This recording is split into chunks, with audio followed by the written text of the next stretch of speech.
C'est l'heure de votre journal. Bonjour à tous, très heureuse de vous retrouver sur 8 Mont-Blanc. Nous sommes le jeudi 3 novembre 2016. La région a investi 260 millions d'euros cette année pour les lycées d'Auvergne-Rhône-Alpes. Parmi les établissements bénéficiaires de ces fonds, le lycée agricole de Contamine-sur-Arve, spécialisé dans les métiers du cheval. Le lycée bientôt centenaire vient de faire l'objet d'importants travaux, nous le verrons. Et puis, à quoi ressemblera le centre-ville de Remy dans 3 ans? L'ancien hôpital et ses alentours vont être réaménagés dans les années à venir. Olivia Boisson nous en dira plus dans ce journal.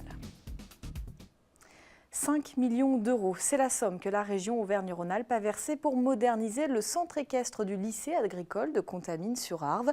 Des travaux nécessaires pour rendre toujours plus attractif cet établissement historique, ouvert en 1920. Des élus de la région étaient sur place ce matin pour une petite inspection des travaux. Et Sébastien Germain aussi, on regarde son reportage. Les travaux du centre équestre du lycée professionnel agricole de Contamine-sur-Arve ont été conséquents.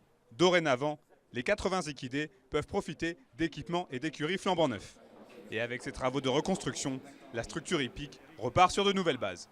On a quand même beaucoup de satisfaction à voir grandir et devenir des futurs professionnels. On le faisait dans des mauvaises conditions qui n'étaient pas exemplaires. Voilà, à compter de cette année, on peut considérer enseigner ce métier-là, mais dans des conditions matérielles qui sont favorables à la fois aux équitants, mais aussi surtout aux équidés. Symbole de ces toutes nouvelles installations, le manège. Et grâce à ce nouvel écrin, le centre équestre espère pouvoir attirer sans mal de nouveaux élèves. C'est un bâtiment qui fait 62 mètres de long sur 25 mètres de large. 25 mètres de large, c'est assez important. Parce qu'il correspond à une courbe sans contrainte sur un équidé de sport. Donc ça permet l'apprentissage des jeunes chevaux jusqu'à un dressage confirmé. C'est surtout un bâtiment qui nous permet, quelles que soient les intempéries, de garantir nos 35 000 heures de cours que nous exécutons chaque année sur le site. Une renaissance largement soutenue par la région Auvergne-Rhône-Alpes, financeur à hauteur de 5 millions d'euros de ce projet. Ce jeudi matin, ce sont donc 2 vice-présidents de région pour le prix d'un qui sont venus visiter l'établissement. Les lycées agricoles sont vraiment des acteurs du territoire majeurs et donc nous y tenons beaucoup parce que ce sont des lieux de formation des futurs agriculteurs, parce que ce sont des lieux de promotion de nos produits régionaux et vous savez à quel point nous sommes attachés à cette promotion des produits régionaux, en particulier dans la restauration scolaire. C'est une filière dans laquelle il y a du travail, avec la proximité de la Suisse, avec l'Ain, avec la Haute-Savoie, avec la Savoie.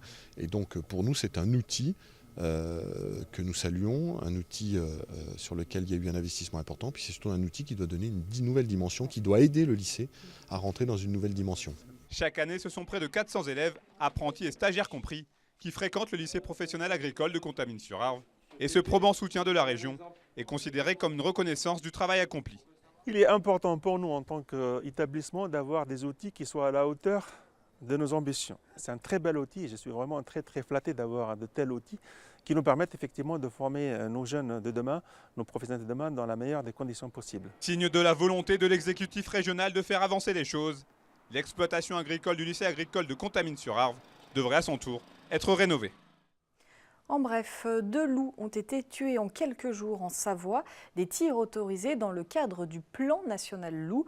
Les prédateurs ont été tués dans le secteur dit de Beldon-Arvan-Galibier.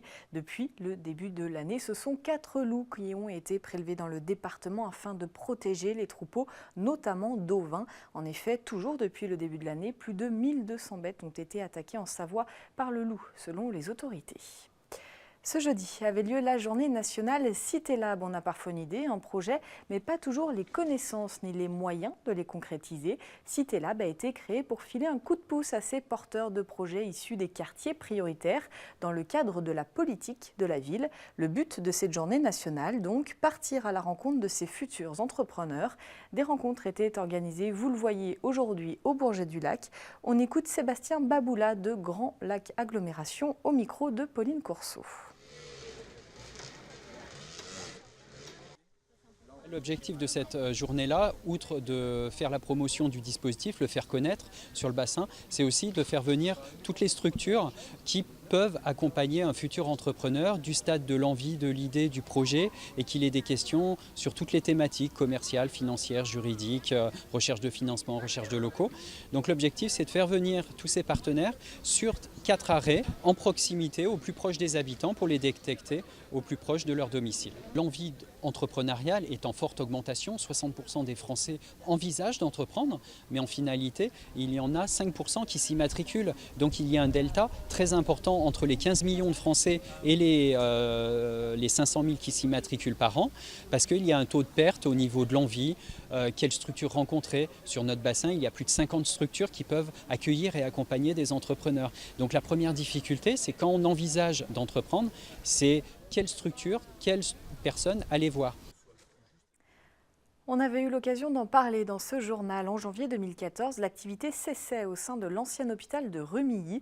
Patients, personnel et équipements ont tous déménagé dans un établissement flambant neuf sur les hauteurs de la ville. Aujourd'hui, des concertations publiques ont lieu pour échanger sur la restructuration du centre-ville. Jusqu'au 10 novembre, la mairie abrite ainsi une exposition du projet et des aménagements prévus à la place de l'ancien hôpital. Le tout devrait voir le jour d'ici 2 à 3 ans. Une réunion publique était organisée hier soir en mairie. Olivia Boisson y était. La ville de Remilly va bientôt donner naissance à un nouveau quartier. L'objectif, ramener de la vie dans le centre de cette ville de près de 15 000 habitants. Si certains d'entre eux sont perplexes concernant ce projet, le maire, Pierre Béchet, y croit. Toutes les vieilles villes, les commerces ferment, donc on recherche des locomotives, comme des commerces alimentaires, des petites surfaces alimentaires, genre petits casinos, genre petits carrefours de centre-ville, etc. Donc c'est ça qui fera revivre nos commerces. Et puis surtout, pour revivre, il faut remettre des habitants. Les habitants ont fui un petit peu les centres-villes parce que je vous dis, les logements n'étaient plus du tout adaptés. Et donc ce projet y contribue grandement. Le projet comporte 7000 m² de logements neufs et de locaux commerciaux. Les rues vont être réaménagées selon les plans du promoteur immobilier Priams. Dans cette opération, nous avons fait le choix d'une énergie biomasse, une énergie bois, avec une chaufferie bois, qui apportera l'aspect environnemental supplémentaire pour un projet de logement d'importance comme celui-ci. En plus d'une dimension environnementale, les logements abriteront des espaces partagés, nichés sur les toits. Les logements qui vont apporter une qualité de bien-être dans cet ensemble qui est en plein centre urbain, qu'on n'imagine pas pour l'instant, mais qu'on découvrira à la livraison et qui sera à mon avis de très très belle qualité. Mais ça va sans doute, et là pour le coup indiscutablement, redynamiser le quartier de la rue du Repos et de la rue de l'Annexion, à l'évidence. On va remodeler un quartier qui pour l'instant est plutôt austère et relativement sombre, il faut bien le dire. Le permis de construire sera délivré en avril 2017. Et ce seront quelques 100 logements qui seront livrés fin 2019.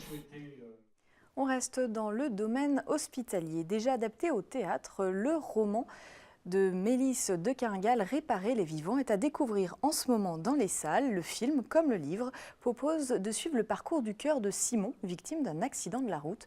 Un cœur qui sauvera la vie de Claire. L'occasion de faire le point sur le prélèvement d'organes. Le centre hospitalier d'Annecy est en effet l'un des établissements leaders en la matière en France. Reportage.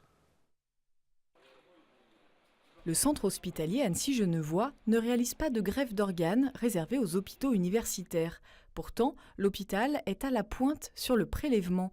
Il a été le premier établissement de France, voilà bientôt 2 ans, à réaliser le prélèvement d'organes chez les patients décédés après limitation ou arrêt des traitements.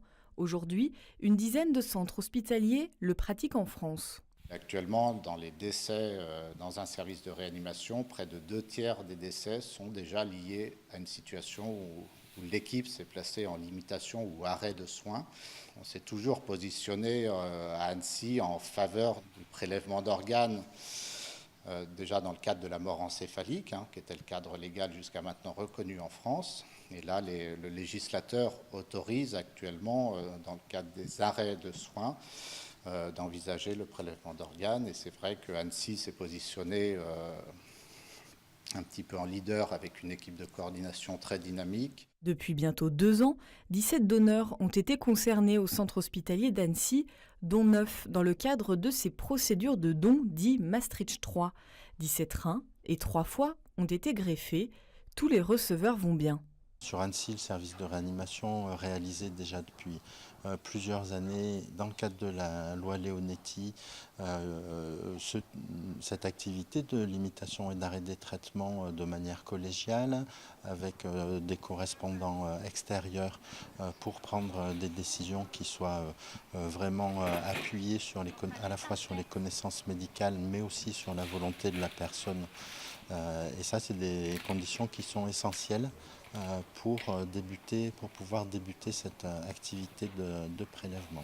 On appelle ça l'étanchéité des filières. En fait, on arrête les soins non pas dans l'espoir de prélever les organes, non pas dans le but de prélever les organes.